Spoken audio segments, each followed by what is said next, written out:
All right, so here's another one before I lay it down, real, because this is a quick one, right?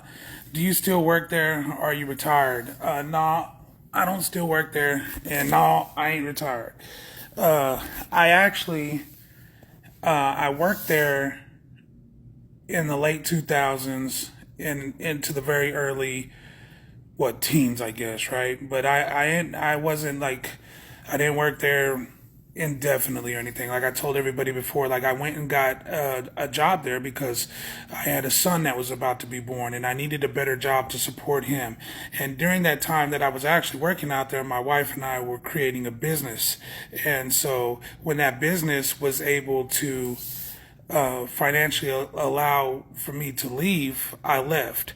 Because the one thing I'll tell you that me and every inmate had in common, whether they were convicts or whether they were inmates, we all wanted out of there. I wanted out of there and they wanted out of there. And so when I was able to leave, I damn sure did because it's a stressful damn place to work for not a lot of money.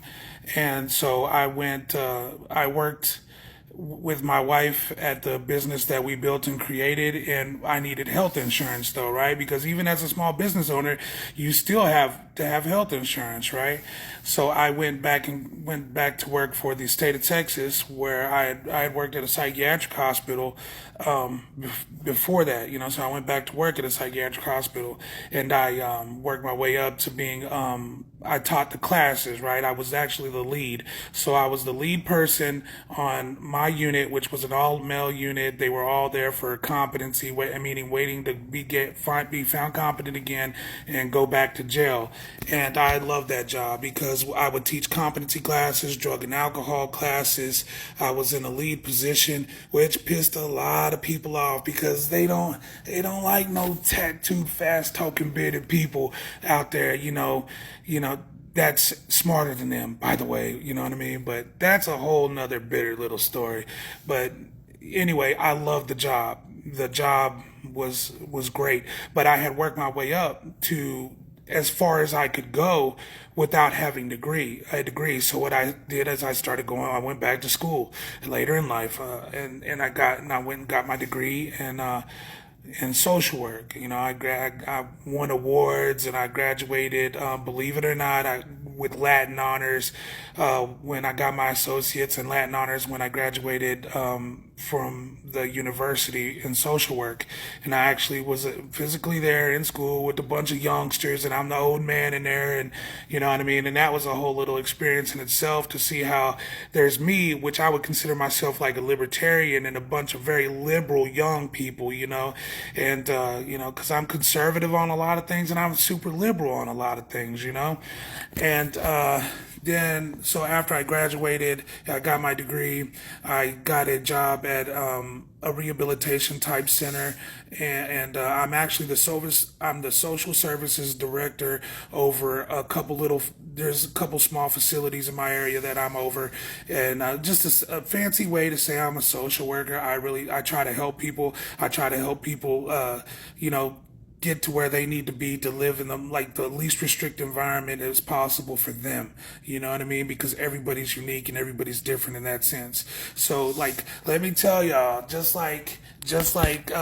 you know what I'm all tattooed up, I'm beard, the whole thing, but I'm also I'm part of a treatment team or the part of management, a management team, or a department head, essentially, right? And I am.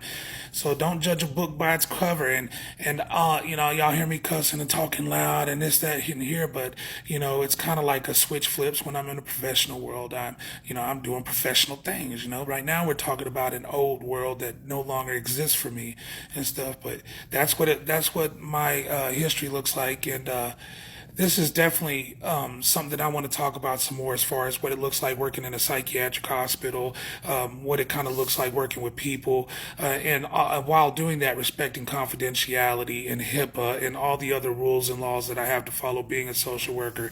And but anyway, y'all have a good night. I'll holler at you tomorrow. But real quick, other than health insurance, and I really enjoy helping people and I want to help people, my 10-year goal is what I'm doing right now and why I don't just go fiddle around at the business and work up there, other than health insurance, is like one day I hope to start my own homeless shelter.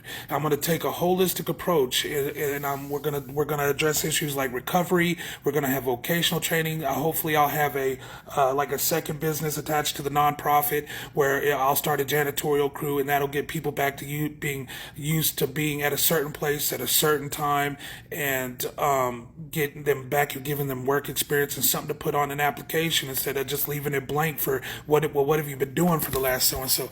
But it's definitely going to take a holistic approach. We understand that you can like there's the proverb says, right, you can give a man a fish he eats for a day, teach a man a fish he lives for a lifetime.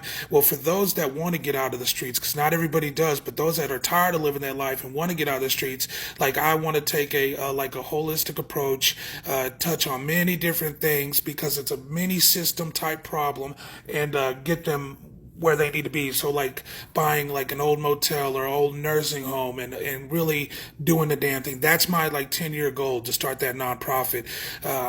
So that's where I want to be. And I've came a long way from me being the homeless kid as a teenager to being an adult in a position to where with the credentials and the capability to really make a big difference in my community, maybe scale it out into even bigger places around the state of Texas and other places. I got big dreams, y'all.